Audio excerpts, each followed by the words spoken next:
Hello dear student, कैसे हैं आप लोग। आशा करते एकदम मस्त होंगे, स्वस्थ होंगे और अपने पढ़ाई को एक कदम बेहतर लेवल कर होंगे, क्योंकि आपका कल यानी 24 फरवरी को हिंदी का पहला पेपर है। और यदि अभी तक आपने हिंदी में कुछ भी नहीं तैयारी किया है और आप चाहते हैं कम समय में अच्छा स्कोर करें, तो आपके लिए चैनल बहुत ज्यादा यूजफुल वाला है, क्योंकि इस चैनल में मैंने हिंदी के मोस्ट इंपोर्टेंट क्वेश्चन करा दिया है। आप जाकर वीडियो देख सकते हैं। बाकी आज की इस वीडियो में मैं आपको ऐसे 20 मोस्ट वायरल एमसीक्यू क्वेश्चन कराने वाला हूं। यदि आपने बस इन्हीं 20 एमसीक्यू क्वेश्चन कर लिया तो यहाँ से 20 से 20 नंबर पक्का आ जाएगा, क्योंकि यही 20 एमसीक्यू लगातार कई साल से पूछे जा रहे हैं। यदि आपने बस इस 20 एमसीक्यू क्वेश्चन कर लिया तो बाकी आप कुछ भी पढ़ने की आवश्यकता नहीं होगी। एमसीक्यू क्वेश्चन बाकी इस तरह गद्यांश पद्यांश सब करा दिया है। मात्र 40 मिनट, सॉरी 50 मिनट का वीडियो है। 50 मिनट का वीडियो आप जाकर देख लीजिए। उसमें मैंने पत्र लेखन, एमसीक्यू, गद्यांश, पद्यांश, संस्कृत सब मैंने पोर्शन क्लियर करा दिया है। बाकी उसको भी आपको देख लेना है। और सबसे पहले आप मात्र इस वीडियो को 10 मिनट देखना है। कितने मिनट देखना है? यदि आपने इस वीडियो को 10 मिनट दे दिया बाबू, तो यहाँ से आपका 20 नंबर पक्का हो सकता है एमसीक्यू क्वेश्चन का। क्योंकि एमसीक्यू क्वेश्चन कंठस्थ होते कि यदि आपने सही सर्कल में गलत कर दिया तो आपको 1 नंबर मिल जाएंगे। ठीक है, तो सबसे पहले आपको इन छोटे छोटे नंबरों पर ध्यान देना है। बाकी यदि आपने 20 सही कर लिया तो 20 नंबर मिल जाएगा। ठीक है, तो अब क्या करना है? कुछ नहीं करना। इन जो भी 20 एमसीक्यू मैं करा रहा हूँ, इसको एकदम अच्छे से देख लेना है, तैयार कर लेना और याद कर लेना। यही से क्वेश्चन फंसेंगे 100% है बाबू। 100% मैं लिख देता हूँ कि यदि आप आज देख लिए तो कल आपको ये प्रश्न देखने को 100% मिलेगा ही मिलेगा। ठीक है, तो सबसे पहले चलिए आकाशदीप के लेखक कौन है। आकाशदीप के लेखक कौन है आपको बताना है। जय शंकर प्रसाद जी हैं, या जैनेन्द्र कुमार जी हैं, या प्रेमचंद्र जी, या फणीश्वर नाथ रेणु जी हैं। ठीक है, कह रहा है कि आकाशदीप के लेखक हैं। सबसे पहले यदि आपको इसका उत्तर आता होगा तो आपको अपने मन में इसका उत्तर दे देना है। फिर आपको मैं जब टिक लगाऊंगा तो अपना 1 नंबर अपने कॉपी पर चढ़ा लेना है कि मैंने पहला प्रश्न सही कर लिया है। ठीक है, इस तरह आप करेंगे तो आपका रिवीजन भी हो जाएगा और आपको याद भी हो जाएगा। सबसे पहले आपको अपने मन में इसका आंसर देने की कोशिश करना है। ठीक है, तो आकाशदीप के लेखक कौन है बाबू? जयशंकर प्रसाद, जैनेन्द्र कुमार, या प्रेमचंद्र, या फणीश्वर नाथ रेणु। तो जो आपके आकाशदीप के लेखक कौन है बाबू? जयशंकर प्रसाद जी। तो ऑप्शन नंबर फर्स्ट क्या जाएगा? बिल्कुल करेक्ट आंसर हो जाएगा जयशंकर प्रसाद जी। ठीक है, वेरी इंपॉर्टेंट है, न्यूमेरिकल क्वेश्चन है, सॉरी ये आपका एमसीक्यू क्वेश्चन है, तो इसको आपको जरूर याद करना है। ठीक है, दूसरा प्रश्न है, दूसरा एमसीक्यू क्वेश्चन है कि चिंतामणि की रचना है, मतलब चिंतामणि किसकी रचना है बताना आपको। मोस्ट इंपोर्टेंट न्यूमेरिकल क्वेश्चन है।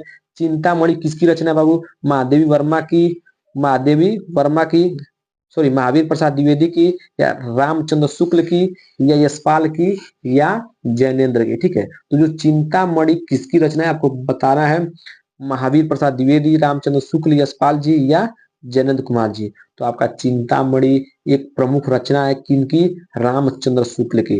रामचंद्र शुक्ल की चिंतामणि क्या है? एक प्रमुख रचना है। इसको जरूर से क्या करना है, वेरी इंपॉर्टेंट ये वाला क्या है आपका एमसीक्यू क्वेश्चन है। ठीक है, चलो बढ़ते हैं दूसरे एमसीक्यू क्वेश्चन पर। कलम की सिपाही कृति है, कलम की जो सिपाही है किसकी कृति है? वृंदालाल वर्मा की, प्रेमचंद्र की, अमृत राय की, या गुलाब राय की, या गुलाब राय की। मोस्ट इंपोर्टेंट टेबल क्वेश्चन है कि तैयारी करना है कि कलम की सिपाही किसकी कृति है। ठीक है, तो इसका राइट आंसर क्या ऑप्शन नंबर सी, अमृत राय की। अमृत राय की एक प्रमुख कृति है। ठीक है, कलम की सिपाही मोस्ट इंपोर्टेंट टेबल है, इसको आपको जरूर क्या करना है। कलम की सिपाही अमृत राय की कृति है। ठीक है, अब हम चलते हैं चौथे एमसीक्यू क्वेश्चन पर। चौथा एमसीक्यू क्वेश्चन है कि शुक्ल युग की समयावधि है। वेरी वेरी मोस्ट इंपोर्टेंट प्रश्न 2024 के इसमें पूछा गया है कि शुक्ल युग की समयावधि है, मतलब समय सीमा क्या है?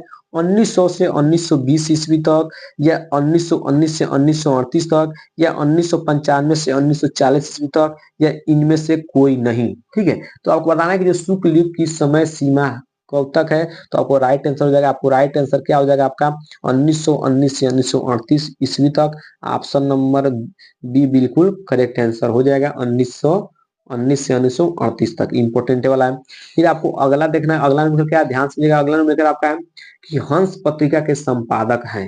हंस पत्रिका के संपादक कौन है? मुंशी प्रेमचंद्र जी है, जयशंकर प्रसाद जी हैं, या आपका निराला जी हैं, या फिर आपके महादेवी वर्मा जी हैं। तो हंस पत्रिका मोस्ट इंपोर्टेंट वाला एक पत्रिका है। और किसकी पत्रिका बाबू? ये आपका मुंशी प्रेमचंद्र जी की क्या है? पत्रिका है। मतलब हंस पत्रिका का संपादन मुंशी प्रेमचंद्र किया था। मोस्ट इंपोर्टेंट प्रश्न है और ये 2025 का आउट क्वेश्चन भी है। 2025 का क्या क्वेश्चन है? आउट क्वेश्चन है, इसको आपको तैयार कराना है। हंस पत्रिका का संपादक कौन है? मुंशी प्रेमचंद्र जी है। फिर हम लोग अगले क्वेश्चन बढ़ते हैं। अगला प्रश्न दीप शिखा। मोस्ट इम्पोर्टेंट रचना है दीप शिखा किसकी रचना है? आपको बताना है कि दीप शिखा किसकी रचना है, निराला जी की है या महादेव वर्मा की है या मैथिली शरण गुप्त की है या फिर आपके हरियौध जी की है। ठीक है, तो दीप शिखा किसकी रचना है? मोस्ट इंपोर्टेंट क्वेश्चन है, निराला की, महादेव वर्मा की, मैथिली शरण गुप्त या हरियौध की। तो मैं आपको बता दूं कि जो दीप शिखा है किसकी रचना है? महादेवी वर्मा की। तो ऑप्शन नंबर बी बिल्कुल क्या हो जाएगा, करेक्ट आंसर हो जाएगा महादेवी वर्मा की। अभी तक मैंने आपको टोटल 6 एमसीक्यू क्वेश्चन करा दिया है। अब हम लोग बढ़ते हैं 7वें एमसीक्यू क्वेश्चन। सातवां क्वेश्चन क्या, ध्यान समझिएगा। सातवां क्वेश्चन है प्रिय प्रवास किसकी रचना है? मोस्ट इंपोर्टेंट प्रश्न है। प्रिय प्रवास किसकी रचना है? अज्ञे की है, हरियौध की है या फिर आपके दिनकर की है, रामधारी सिंह दिनकर की है या निराला की है। ठीक है, तो जो प्रिय प्रवास है एक किसकी रचना है? तो मैं बता दूं कि प्रिय प्रवास आपके हरियौध जी का है। हरियौध प्रिय किसकी है? हरियौध जी की, जिसको हम सचितानंद, हीरानंद, वात्स्यायन, अज्ञे कहते हैं। इनको शॉर्ट में लोग क्या कहते हैं? हरियौध कहते हैं। ठीक है, तो ऑप्शन नंबर बी बिल्कुल क्या हो जाएगा, करेक्ट आंसर हो जाएगा। हरियौध की रचना है प्रिय प्रवास। ठीक है, अब हम लोग बढ़ेंगे अगले क्वेश्चन पर। अगला क्वेश्चन क्या है? अगला क्वेश्चन है लोकायतन किसकी रचना है? मोस्ट इम्पोर्टेंट प्रश्न है कि लोकायतन किसकी रचना है? जयशंकर प्रसाद की है, दिनकर की है या सुमित्रा पंत की है या हरियौध की है। ठीक है, तो जो आपका लोकायतन है किसकी रचना है बाबू? तो लोकायतन आपका सुमित्रा पंत की रचना है। इंपोर्टेंट ये भी रचना है सुमित्रा पंत की। मोस्ट इंपोर्टेंट प्रश्न है। और मैं बता दूं कि ऊपर जो क्वेश्चन मैंने 7 नंबर कराया है ये 2025 का आउट क्वेश्चन होने वाला है कि प्रिय प्रवास किसकी रचना है? तो हरियौध जी की है। ठीक है, अगला प्रश्न नौवा प्रश्न है कि आधुनिक काल किस समय माना जाता है? जो आधुनिक काल का समय कब माना जाता है, मतलब समय सीमा क्या है बताना है। 1919 से 1938 तक बिल्कुल है, क्योंकि मैंने बताया कि 1919 से 1938 तक किसकी समय सीमा थी? शुक्ल युग की समय सीमा थी। तो ऑप्शन फर्स्ट ऐसा ही बिल्कुल गलत हो गया। अब हमारा 3 ऑप्शन में कौन सही होगा उसको देखना है। तीनों ऑप्शन कौन सही होगा? 1936 से 1943 ईस्वी तक या 1918 से 1950 ईस्वी तक या 1847 से अब तक। ठीक है, तो इसका राइट आंसर क्या हो जाएगा कि इसका राइट आंसर हो जाएगा आधुनिक काल का समय माना जाता है 1843 से अब तक। ऑप्शन नंबर चौथा बिल्कुल करेक्ट आंसर हो जाएगा, ऑलरेडी टिक लगा था। ठीक है, तो आधुनिक काल का समय माना जाता है 1843 ईस्वी से अब तक क्या है? आधुनिक काल ही चल रहा है। मोस्ट इम्पोर्टेंट क्वेश्चन है। हम लोग टोटल यहाँ पर 9 तक कर लिया। अब हम बढ़ेंगे अगले प्रश्न पर। अब आप लोग 10वां एमसीक्यू क्वेश्चन देखिएगा कि कह रहा है कि त्याग पत्र के लेखक हैं। इंपोर्टेंट क्वेश्चन है, त्याग पत्र के लिए कौन है? जयशंकर प्रसाद जी हैं, जैनेन्द्र कुमार जी हैं या प्रेमचंद्र जी हैं या जयप्रकाश भारती जी हैं। ठीक है, तो जो त्याग पत्र के लेखक कौन है बाबू? त्याग पत्र के लेखक है Jainendra Kumar ji. Option number B बिल्कुल करेक्ट आंसर हो जाएगा। इंपोर्टेंट क्वेश्चन है 2025 के लिए आउट क्वेश्चन भी होने वाला है कि त्याग पत्र के लेखक है जैनेन्द्र कुमार जी। ठीक है, अब हम लोग अगले प्रश्न बढ़ते हैं। अगला क्वेश्चन आपका है कि बाण भट्ट की आत्मकथा किस विधा की रचना है? मैं आपको बता रहा हूँ कि 2025 का ये भी आउट क्वेश्चन है, लिख दे रहा हूँ। जरूर से जरूर 2025 में आउट होगा, 100% है कि बाण भट्ट की आत्मकथा किस किस विधा की रचना है? किस विधा की रचना है ये भी पूछा है, विधा पूछा, ध्यान समझिएगा। विधा किस विधा की रचना है? तो आपको बताना है कि जीवनी है या आत्मकथा है या उपन्यास है या फिर अब क्या है आपका एकांकी है। तो सबसे पहले ध्यान सुनिए कि बाण भट्ट की आत्मकथा के रचनाकार कौन है? ठीक है, रचनाकार सबसे पहले याद रखिएगा। फिर ये विधा है तो किस विधा की रचना है? आत्मकथा विधा की रचना है। किस विधा की रचना है? आत्मकथा विधा की रचना है। ऑप्शन नंबर, आत्मकथा नहीं, क्या है? उपन्यास है। क्या है? उपन्यास। ऑप्शन नंबर सी बिल्कुल करेक्ट आंसर हो जाएगा, उपन्यास। जो बाण भट्ट की आत्मकथा है क्या है?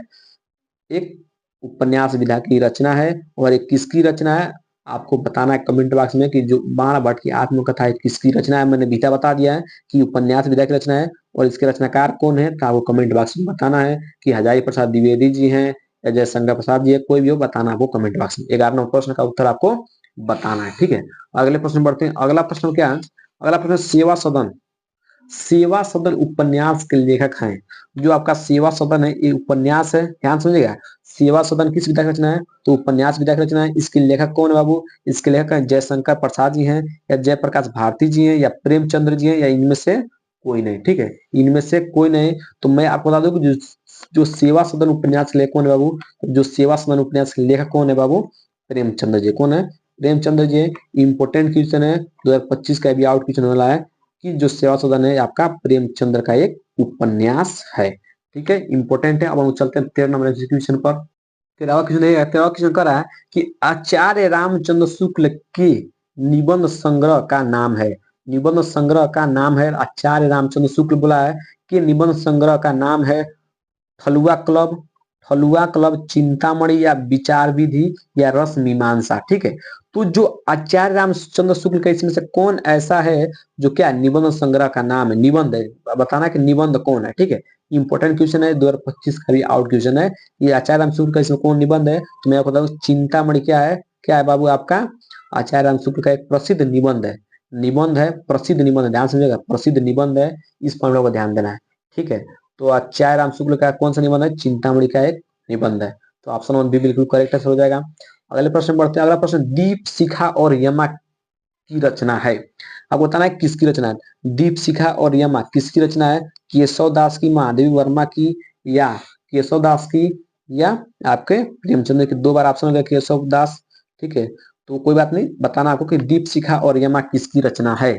तो अब मैं आपको बता दूं कि ये भी इंपॉर्टेंट क्वेश्चन 2025 का, दीप शिखा और यमा किसकी रचना है, तो महादेवी वर्मा की रचना है। ऑप्शन नंबर बी बिल्कुल करेक्ट आंसर हो जाएगा। अब हम लोग बढ़ेंगे अगले क्वेश्चन पर। अगला क्वेश्चन क्या है, अगला क्वेश्चन सुमित्रानंद पंत की रचना है। आप बताना कि इसमें कौन ऐसा जो सुमित्रानंद पंत की रचना है, तो मैं आपको बताता हूँ। सबसे पहला ऑप्शन है उर्वशी, पल्लव, परिमल या कामायनी। ठीक है, तो इंपॉर्टेंट क्वेश्चन है, सुमित्रानंद पंत की रचना कौन है, तो पल्लव। कौन है, पल्लव क्या है बाबू आपका, सुमित्रानंद पंत की एक रचना है, इंपॉर्टेंट इनकी रचना है पल्लव, और ये भी इंपॉर्टेंट क्वेश्चन है। ठीक है, अभी तक टोटल मैंने 15 एमसीक्यू क्वेश्चन कर लिया, बाकी अभी हम लोग को 5 और एमसीक्यू क्वेश्चन करना है। तो चलिए उस भी 5 हम लोग को देख लें।